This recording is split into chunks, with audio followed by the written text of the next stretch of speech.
The West has embarked on a radical self-critique. And my sense is, it's gone too far.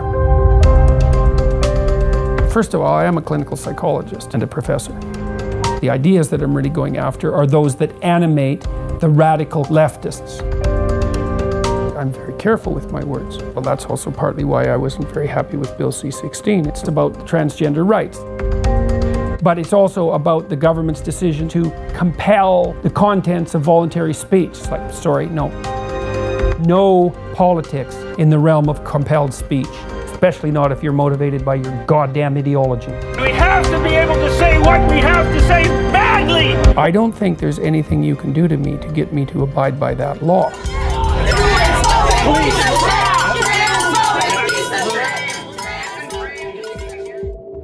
Atheism is fundamentally a doctrine of negation. All it states is there is no God. You lose something like that, you lose the motivating ethos of your community. Peterson. Why do meaningful things? And the answer is, well, because life is suffering.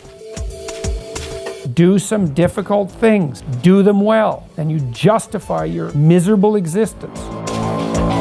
Accept the burdensome condition of suffering, and you transcend it. There's so much possibility in front of us now. Let's have a conversation to figure out how to set things right. We could do that, so that would be good.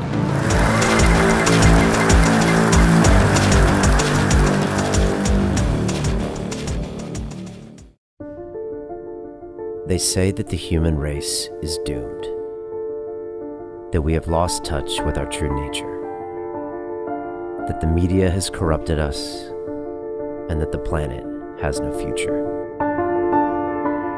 I disagree. I believe that humanity is full of hope, and that our salvation lies within each one of us. My name is Brian Rose, and my job is to listen, the oldest method of learning known to man. Each week I seek out individuals that are changing the world, people who are living and thinking in a different way. Their stories will challenge your beliefs, make you question your choices, and perhaps inspire you to change. I never planned on doing any of this, but now I can't stop. Join me on this mission and make humanity something we can all be proud of. It's time for you to man up, to once and for all tell your mind who the fuck is boss. I need a fucking answer. What's it gonna be? I don't know what it is about this fucking sport, but it attracts people that really need to do deep work on themselves. I failed in this city. All these bad memories. I never really felt like I gave a fuck about me or my life. I almost killed myself, like. Think about something that is going to drive you when it really hurts. Some kind of demon you want to fight. This is not Pussy Man, this is Iron Man. Under pressure reveals true character. What are you gonna do? You gonna be in Chattanooga, May 20th or what?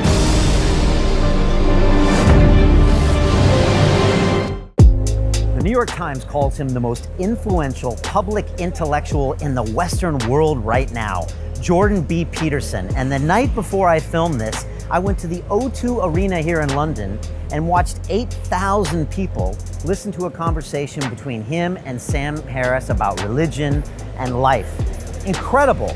The last time I was at that arena, I saw Beyonce on stage. This man has gone from relative obscurity 2 years ago at the University of Toronto to now being a man who drives public opinion. And I don't agree with everything that Jordan says, but I think he has a lot of very powerful moments. And his book, 12 Rules for Life, An Antidote to Chaos, walks you through about taking personal responsibility, about not judging yourself to others, but by who you were yesterday. And I just love a lot of his core values and his real reliance on storytelling and how it's really part of our DNA. I really enjoy my time with Jordan. I think he's just going to continue to get bigger and more influential in this world. And I like the fact that we have someone unique here having a debate, and it says a lot for long form content, something we've been doing here for 7 years at London Real. And as Jordan said, people are not as stupid as we thought they were, and they really want to engage with complex ideas over long periods of time.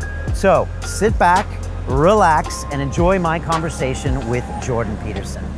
And inside London Real, we are working with our Speak to Inspire course. I'm teaching people from all over the world how to become better public speakers. And whether that means to get a promotion in the boardroom or get on the TED stage like I did, this is a way to scale your message. And here's a little bit more about what we do.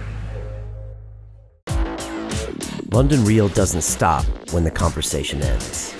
You see, that's when we get started. Because everything begins with a thought, and then comes the action.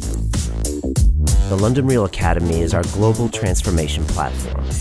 Here we bring together thousands of students from over 75 countries. Whether you want to build a profitable business from your passion, or learn to speak to inspire, or broadcast yourself with your very own podcast, or accelerate your life to become a high-performance person, we have the online accountability course and personal mentoring program that will make your dream a reality.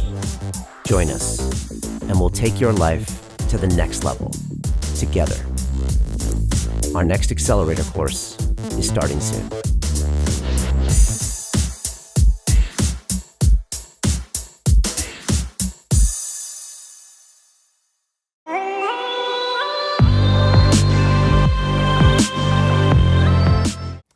This is London Real. I am Brian Rose. My guest today is Jordan B. Peterson, the Canadian clinical psychologist, cultural critic, and professor of psychology at the University of Toronto. Your book, 12 Rules for Life, An Antidote to Chaos, provides practical principles on how to live a meaningful life, from setting your house in order before criticizing others to comparing yourself to who you were yesterday, not someone else today. The New York Times recently called you the most influential public intellectual in the Western world right now. And last night at the O2 Arena in London, I watched you draw a crowd of 7,000 people to your live speaking event with Sam Harris and Douglas Murray. It felt like a watershed moment. Jordan, welcome to London Real. Thank you very much. What was going on last night? 7,000 people, no Justin Bieber, 3 people on stage having a 2-hour discussion. Just the fact that that happened. Yeah. What do you make of that? Well, I've thought about that a lot. And I think that it's the consequence, mostly the consequence of a technological revolution. The media forms that we had been, as a society, had been utilizing up till 5 years ago were very limited in their bandwidth, whether that was print journalism or TV or radio. Limited in that because the production cost was so high and the distribution cost was so high that every second counted. And so there wasn't room for long form. This wasn't only true of journalism and public affairs and that sort of thing. It was also true of drama, like on television. And 90 minutes was a long time, right? And I think everybody came to assume that the media forms actually reflected our capacity for attention and depth, and they didn't. They narrowed it. So look at what happened when Netflix popped up and HBO. No bandwidth restriction, right, in terms of time or distribution. Well, it turned out that people would be perfectly happy with 40 hours of drama. And continuous, people will even binge on that, right, with multiple plot lines. There was a huge demand for that. So you had very high quality series like The Sopranos or Breaking Bad emerged that were very complex to the level of literature, I would say. So it turns out people were smarter than we thought. They had longer attention spans. And now the new media forms, YouTube, podcasts, have revealed that there's a tremendous hunger for long-form dialogue. Your program does the same thing. These live events are an extension of that. No one knew that that market existed. Well, apparently it exists. People are in for 2.5 hours of relatively deep as we could make it anyways, philosophical inquiry. Who knew? Well, so there's the content. So obviously Sam and I have focused on issues that there's a market for from an issues perspective. But then there's also the other issue, which is that people come to these live events to see the process of inquiry unfold. And so there's the results of the process, which is whatever content we manage to generate, whatever conclusions, but there's something very engaging about being involved in an engaging conversation. And so we're providing that, apparently. And that's also great because it turns out that people want that and need it and can participate in it and can benefit from it. And so great. Hopefully it means the political dialogue could be elevated, the philosophical dialogue could be elevated. And then, well, I see it partly as driven by content, but also an emergent consequence of this technological revolution in information provision, which is a big deal, right? On-demand video of indefinite length with almost no production cost. Then also people can chop that up. They can comment on it themselves. They can listen to it with podcasts. They can do that while they're walking around. It's a big deal. These are big changes. And so we're seeing that reflected. You said before it's not obvious that everyone can read, Yep. or everyone who wants to engage in long-form reading. Yep. And yet this is accessible, and it's a huge Yeah, well, moment. there's a couple of possibilities. One is maybe more people can listen than can read, because reading is somewhat of a barrier. And it also, reading is something you have to learn how to make part of your life. You know, and avid readers do that, but not everyone does that, for all sorts of reasons, cultural and otherwise. And so not only reading is like that, but buying books is also like that. Now, but listening, man, everybody can listen. And so, and especially with podcasts, you can listen while you're doing other things. So that gives podcasts, audio, an advantage over books and over video, because of course you have to more or less sit there to watch a video. And you definitely have to sit there and do nothing else to read a book. So the audio allows people to listen, and they can speed it up now. So that's also non-trivial. And they can do it while they're doing other things. So that means all of a sudden people have an extra hour a day that they never had before, and they can use that to educate themselves with absolutely no cost, right? No personal cost, no financial cost to speak of, no additional demand on their time. So like you figure, let's say it's an hour a day for the typical person. Well, you only have 6 to 7 hours a day that you can make productive use of, because you're eating and cleaning and doing all the things you have to do to stay alive, and sleeping for 8 hours eats up most of the day.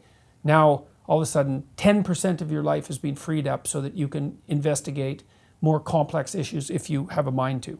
Turns out that people do have a mind to. So, great. It's really something. Yeah, we're becoming more educated then as a whole society. It looks like it. Yeah. It looks like these new technology, and it's kind of what you'd hope for from a new and revolutionary technology. You'd expect that it would provide new information to larger numbers of people, and that's exactly what seems to be happening. And I think these events, so Sam and I had 4 conversations, 2 with Douglas Murray, and the first 2 had 3,000 people, the third one 8,500, and the fourth one in London last night had about 7,000. And so obviously there's a huge market for who knew, for untrammeled philosophical discourse. How do you find debating religion with Sam on stage, you know, as he kind of takes the atheist viewpoint, and I guess you take kind of an opposing side. Yeah. You know, he's less emotional. Some people have said he's the critic and you're the creator. Mm-hmm. And it was very interesting watching you two last night. How has that played out over 4 different occurrences with him on stage? What have you learned? Has anything become more obvious to you or less obvious? Well, I think I understand his ideas more and more deeply, and I've been studying them a lot since we've started this whole process, because we did 2 podcasts together last year, I think, or maybe the year before, a while ago. And so I've really familiarized myself with his work, not least because Sam is an effective and articulate spokesperson for the rationalist atheist position, which is a very widely held. It might even be, in some sense, among intellectuals, the normative position. And so the fact that he can articulate it so well, I see what it lacks as revelation of its fundamental insufficiency. You know, it's not a motivating ethos, atheism. And you might say, well, that doesn't matter because it's still true. It's like, well, yeah, fair enough in some sense, but it is crucial because people do need to be motivated. And so that gap, and Harris himself has said, well, atheism is fundamentally a doctrine of negation. All it states is there is no God. It's like, okay, fine, well, what do we do from there? Well, then the story gets less compelling. And so I can see it as something that's, well, it's got a destructive element, which of course is something that Nietzsche pointed out when he discussed the death of God. He said, we'll never find enough water, essentially, to wash away the blood. Right? So you lose something like that, you lose the motivating ethos of your community. And you might say, well, that's okay because we've replaced it with objective truth. And look, fair enough, man. Objective truth is what's provided us with this incredible technological power, and you have to be a fool not to see that as an advantage. But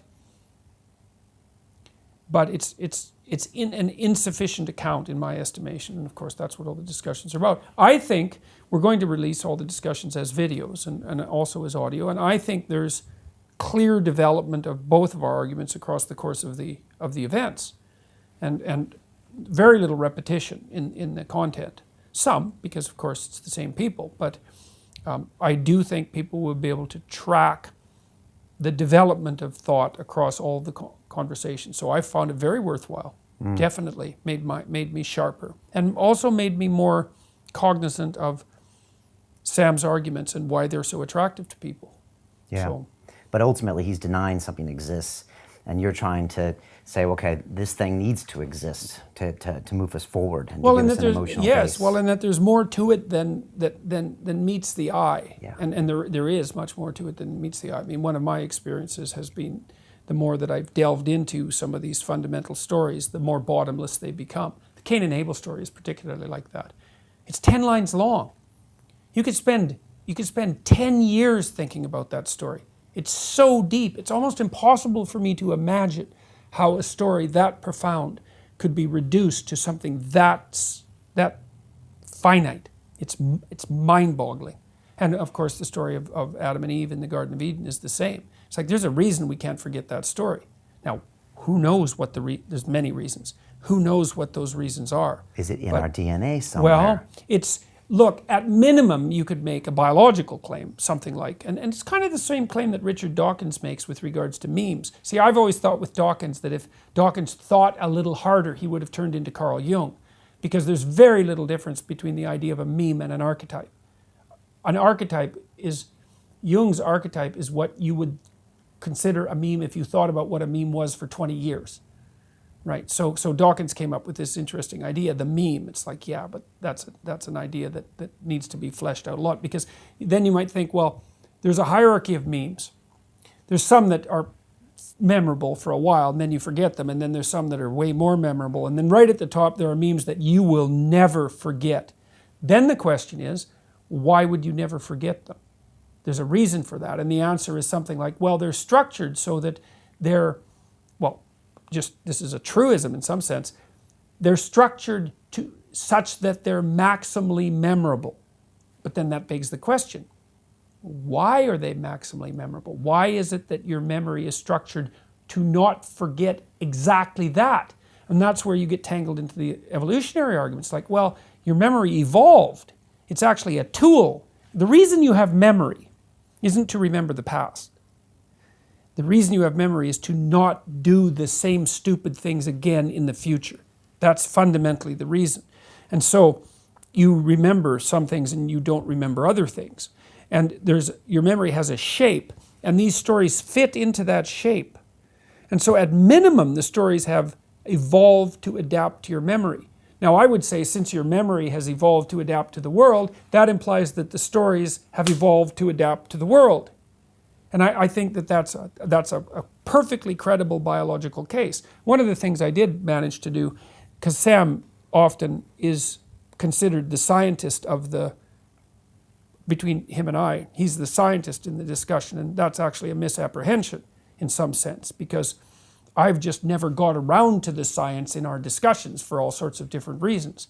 But I'm very familiar with the relevant neuroscience literature that underpins what we know about human cognitive processing, the neuroscience of emotion, motivation, and cognition, and published quite widely in that field. So I managed to make at least the outlines of my biological case for the existence of such things as archetypes and profound narratives. And I think it's the best reflection of the current science, as well as working on the metaphorical level of analysis. But people will be able to judge that for themselves once we release the videos, and that should be something in August, sometime in August, once they're produced properly and the sound is edited and all of that. And these archetypes help us survive at the end of the day. Well, that's the argument, is that, right. well, great stories are patterns of adaptive behavior. They're representations of patterns of adaptive behavior. And they work at multiple levels of, that's called, I don't know how to pronounce it. I've only read it, polysemy, Polysemy. The fact that a great story is true at multiple levels of analysis simultaneously.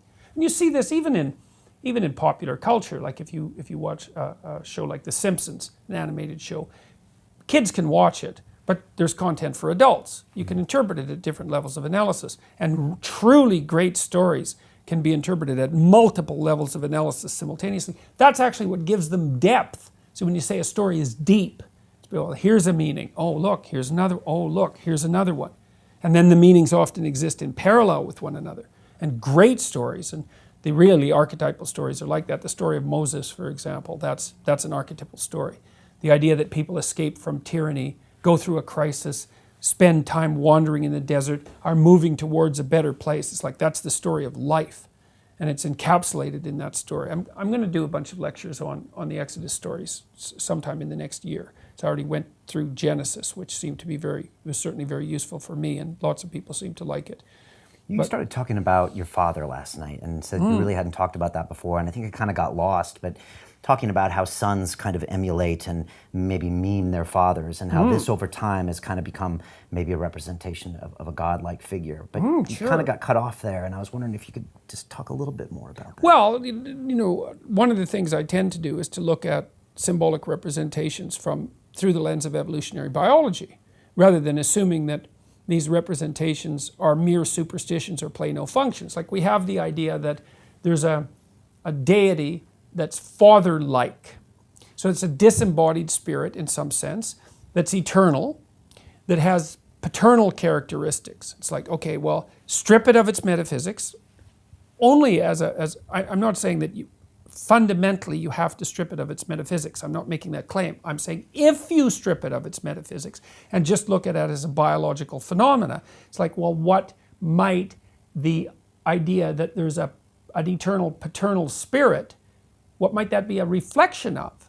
Well, it's like, well, there's you imitating your father, but your father imitated his father, and his father imitated his father. And so in some sense, what your father actually imitated was the pattern of fathers across time.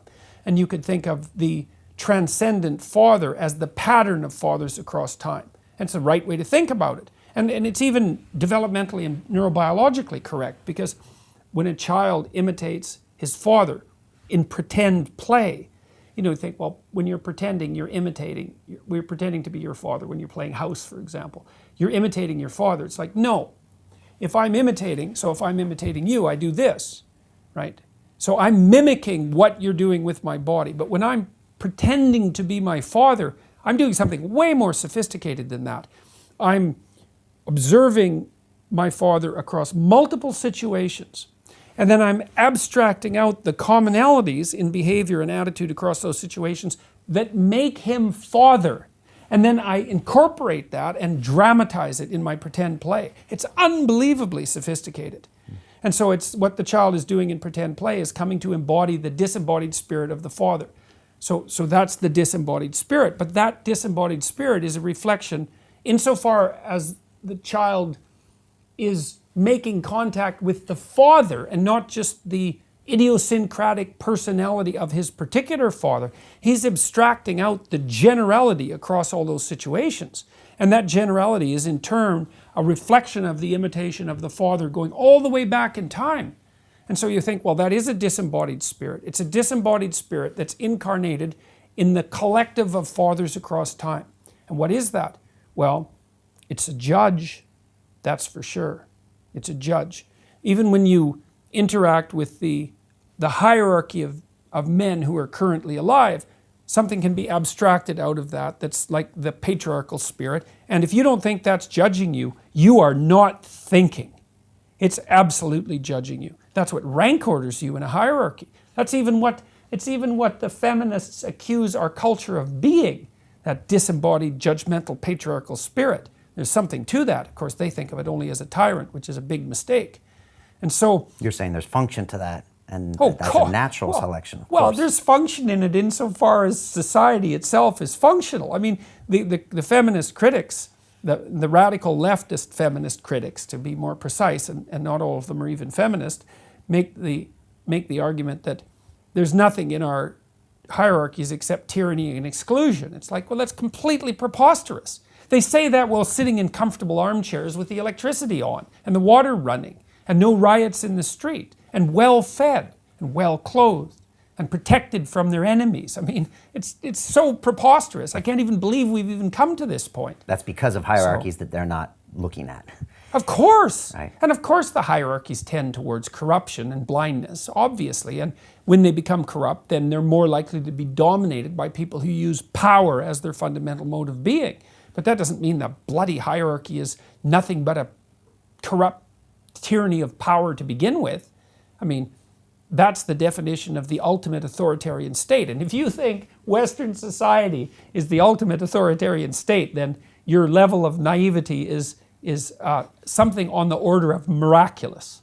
So How come we need Jordan Peterson to defend this hierarchy and even to point it out? How come there was kind of a vacuum of this before? And now I'm waiting in line last night to go in there, and men are talking about how these observations changed their lives, and they're turning them into, different types of human beings. Why? Where was this before? And why were you the one to step up and say, hey, wait a second, look at this. What you're saying is wrong. We need to, to take a look at this hierarchy and see its purpose. Well, I think that Nietzsche claimed that Christianity died at the hands of its own insistence on truth. So imagine that we produced a religious structure across time that elevated truth to the highest level. So then truth became everything. Well, and our capacity for truth expanded, and we discovered objective truth, and we discovered scientific truth. And technology. Then we noticed accelerates that. Then we noticed that all of these stories upon which our faith in truth were based weren't objectively true, or not in any simple sense, and we started to take the stories apart. Well, where do you stop? You take the stories apart, you take the stories apart, you take the stories apart until you're left with no superordinate value structure. Well, and then when do you stop with the criticism? Well, we haven't stopped with the criticism. The West has embarked on a radical self-critique, and my sense is it's gone too far. It's like we're throwing the baby out with the bathwater. Well, what's the baby? The baby is not a skeleton. That's the thing about the West, is that we have enough food for everyone. We've produced cultures, we've produced structures, hierarchies, that certainly have a oppressive element, because hierarchies do. But every human society is a hierarchy. And most hierarchies produce nothing but misery. Our hierarchies produce a certain amount of misery and a bunch of wealth. It's like that's something, unless you're a fan of starvation and misery. And so my sense is, let's temper the criticism with a little bit of open-eyed gratitude. I mean, Jesus, things are pretty good, even though things are still terrible. They're way better than they were. And not only that, and this is one of the things that's so amazing and remarkable, and that we really haven't woken up to, not only are they way better than they were, they're getting better around the world for everyone at a rate that's nothing short of miraculous. It's absolutely beyond belief. So the life expectancy in Africa, no, that's not right. The child mortality rate in Africa is now what the child mortality rate was in Europe in 1950. I was like, that should be a headline on every newspaper. It's absolutely miraculous. And it looks like, given the UN definition of absolute poverty, that there won't be anyone in the world who's absolutely poor by 2030. We've halved the number of people in the world who are in absolute poverty between the year 2000 and the year 2012. 3 years faster than the most optimistic UN projection suggested that we should have it, cut it in half. So you want to tell these social justice warriors and feminists to say, hey, let's give credit for what this hierarchy is doing and not just rip it down. Well, for no apparent exactly. reason. It's like, well, let's be sensible about this. Okay, so let's talk about hierarchies, which I do in the first chapter. First of all, I say, look, let's start with the notion that hierarchy is not the secondary consequence of the West or the patriarchy or capitalism. That's wrong. Okay, how do we know it's wrong? Well, animals organize themselves into hierarchies. So it's obviously not a mere consequence of human construction, much less human construction of Western society over the last 500 years. It's in animals. Well, how long has it been around? Well, how about 350 million years? How's that for not a consequence of capitalism? Yeah, that's pretty damn solid. And so that's why I talk about the relationship between crustacean hierarchies and the simple crustacean nervous system and our nervous system, which share a number of quite remarkable similarities. And the point isn't that we should behave like lobsters of all the idiotic criticisms. It's that there's a neurobiological continuity that demonstrates that hierarchies are so ancient that our brains have adapted to them as if they are permanent elements of reality. And that's part of the archetype of the father, actually, is the permanent reality of the hierarchy. So the question is, well, why are there hierarchies? And the answer is, well, there's an answer for animals and there's an answer for humans. It's you have to organize a hierarchy when you're pursuing scarce resources, because otherwise it's just a war. That's the alternative. There's either a hierarchy of access, which is why chickens have a pecking order. The top chickens eat first. Doesn't mean the bottom chickens don't eat, although it does mean that if there's not enough food.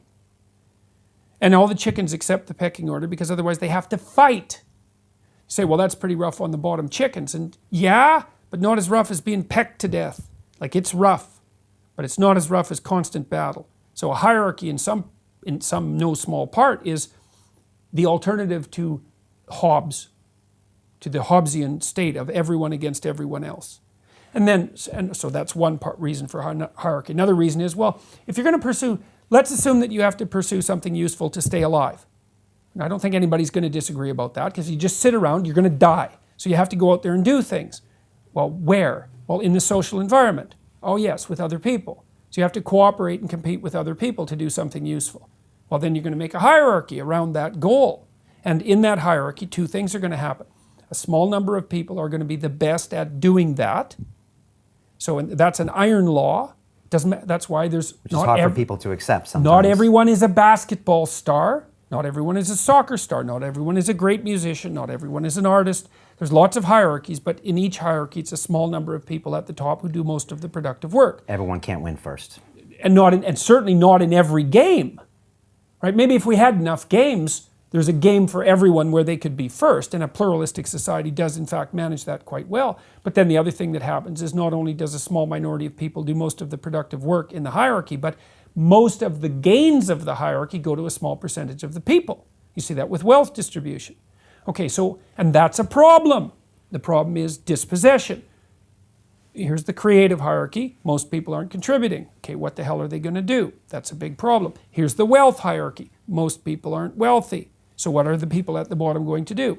The left has a role in serving as a voice for those who are dispossessed by the hierarchy. But the left goes too far when it says, well, then let's get rid of the hierarchy. It's like, no, because the hierarchy is the tool that enables people to do productive labor in a social environment. So that's too much. You've gone too far. You need to be grateful for the hierarchy at the same time that you're wary of its proclivity for tyranny.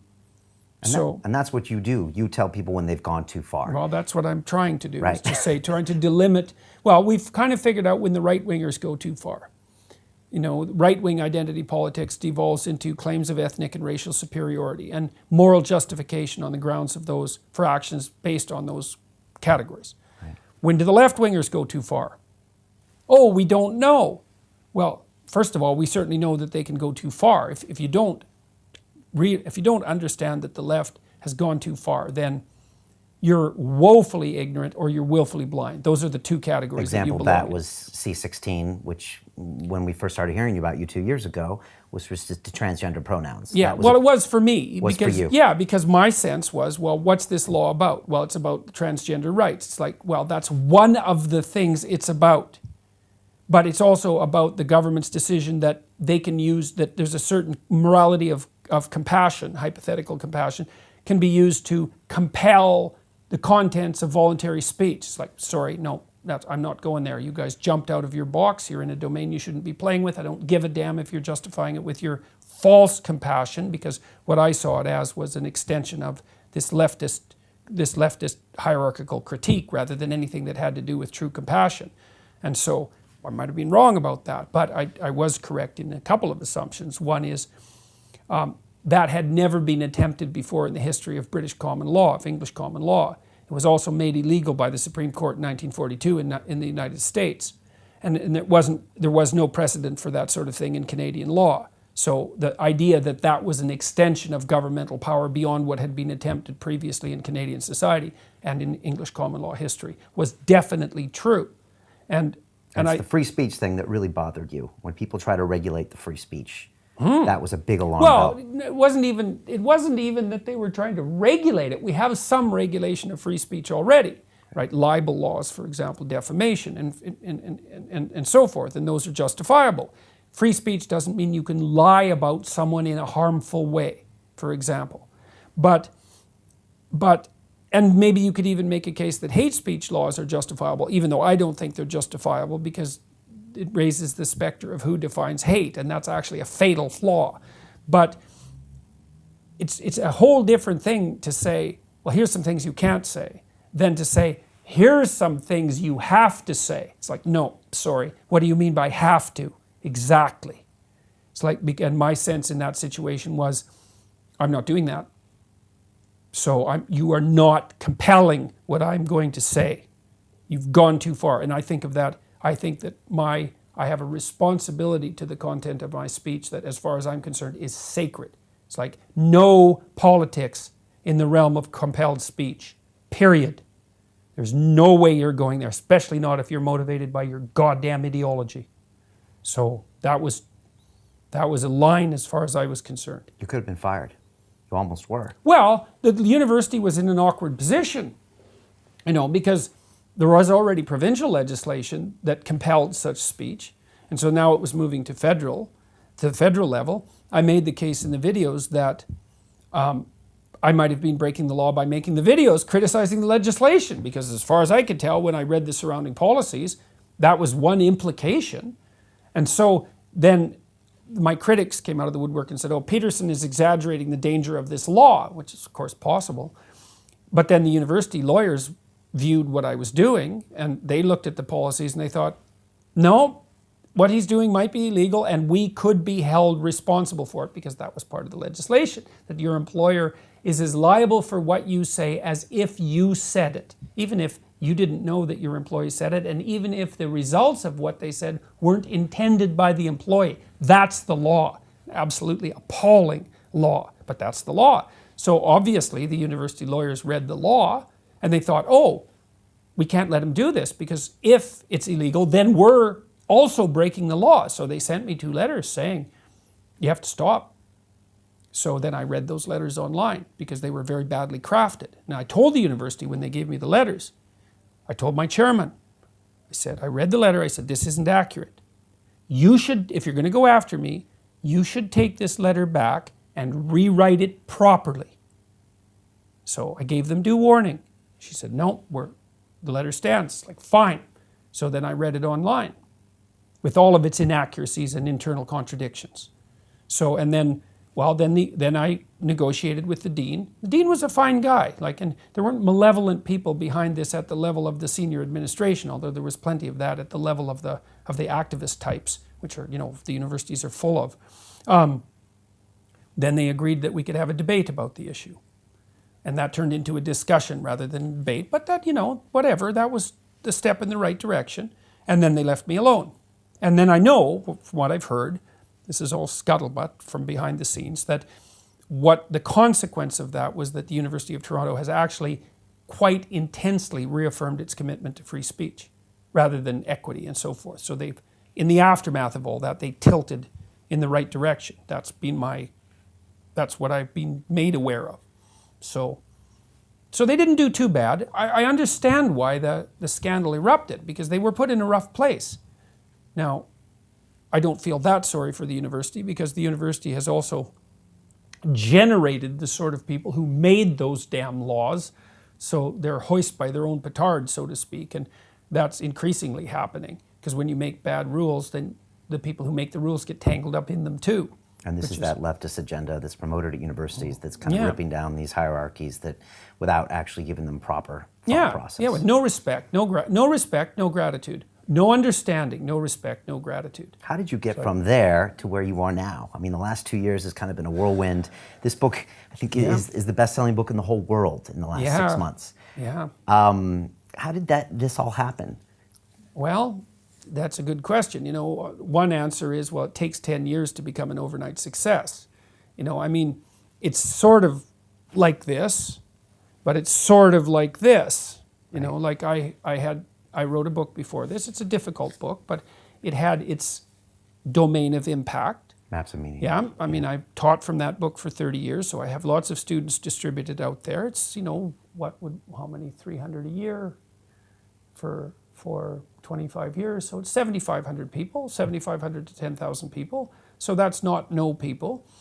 There was a television series made about Maps of Meaning in Canada, and so that would have been another 100,000 people, something like that. I was a commentator on a television program, a very good news program on public television again, and accrued a certain viewership because of that. I did a number of lectures for a show called Big Ideas, and there were several 100,000 people, I would say, in total, perhaps more, that were exposed to those, and those turned out to be quite popular. Even though there were 200 such lectures, they were always in the top 10. And so there was this, and then when I made these videos, I'd also put pretty much all of my courses for the last 3 or 4 years, plus a course I taught back in 1993, online on YouTube. Yeah, early adopter of YouTube. Yeah. So all of your IP was out there, all your thoughts were out there publicly. That's right. Very few people did that. That's right. And by April of 2016, which was 6 months before the political stuff broke, I'd already had 1 million views. And 1 million is, well, if you sell 1 million books, that's an overwhelming bestseller. So what's 1 million views on YouTube worth? Who knows? But the answer isn't nothing.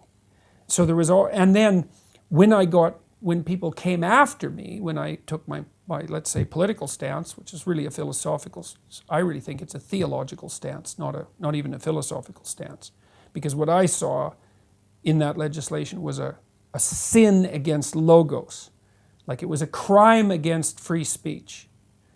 So there was legally inappropriate, it was philosophically inappropriate, but it was inappropriate all the way down. Do not constrain people's conscience. It's expressed in their voluntary dialogue. You're messing around with their soul. It's like you don't get to do that.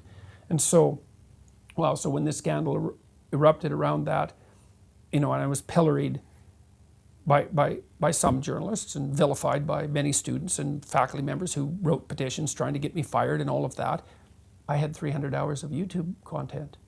And so people could go, well, who is this man who's probably crazy, because like any Canadian that criticizes the Canadian legislative system is probably unhinged because it's a pretty good country. It's not the sort of thing we're accustomed to in Canada, worrying about our legislation. So if you stand up and say there's something crazy going on here, the crazy thing that's going on is probably you. But you're not the typical Canadian. Yeah, well, perhaps not. But I had all those YouTube videos online, so people could go and see what kind of reprehensible creature I was.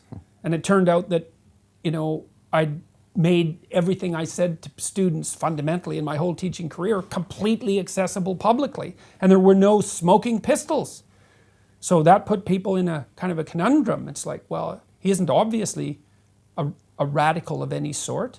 Well, I am in some sense, but not in any conventional sense. Right. Unconventional radical, I suppose. And then on top of all this, you kept doubling down and going and putting yourself out there, putting your ideas out there, developing everything further, writing books. So, you know, you kind of put the pedal to the metal. When well, the book was well underway when all of this happened, you know, because I'd been writing 12 Rules for about the last 4 years, something like that. But yeah, you know, things, well, what the first event that was really part of the snowball, there's this old saying, you know, from those who have nothing, everything will be taken. It's Matthew principle. To those who have everything, more will be given. At some point, you hit this positive feedback cycle where one thing reinforces another thing. And the first of those The first manifestation of that was probably the views on YouTube, the million views, or maybe it was 1.5 million by the time I made those other videos. It's like, that's a lot, 1 million. It's 1 in every 7,000 people. It's a lot, it's a big number. So that was already there. But then there was a demonstration, first of all, a demonstration against me at the university, and then a pro-free speech demonstration that I was invited to speak at. So I went and spoke at it, and the activists really disrupted it. They swiped the microphone and blasted white noise, and most of them were just, you know, kids, young adults protesting. But there were some nasty people there, and I could see who they were, and they were out for serious trouble. Most of them were men, and they were there in the hope that mayhem would emerge.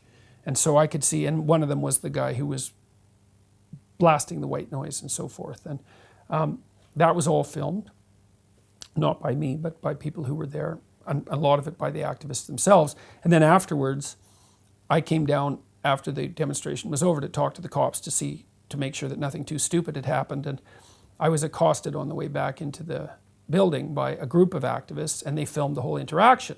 And the reason they filmed it was to discredit me, and so then they put the film up, and that went viral. But it didn't discredit me, it discredited the people who made the video. This happens a lot with your media appearances. Yeah, it does. Including one on Channel 4 in London. Yes, it's happened a lot. What does that say when they record something and don't realize it's discrediting them? Well, that's another example of the utility of free speech. It's like, here's what happened, everybody had their say, everybody got to listen, what's the verdict? Well, hopefully, the hope is that the collective opinion is sovereign.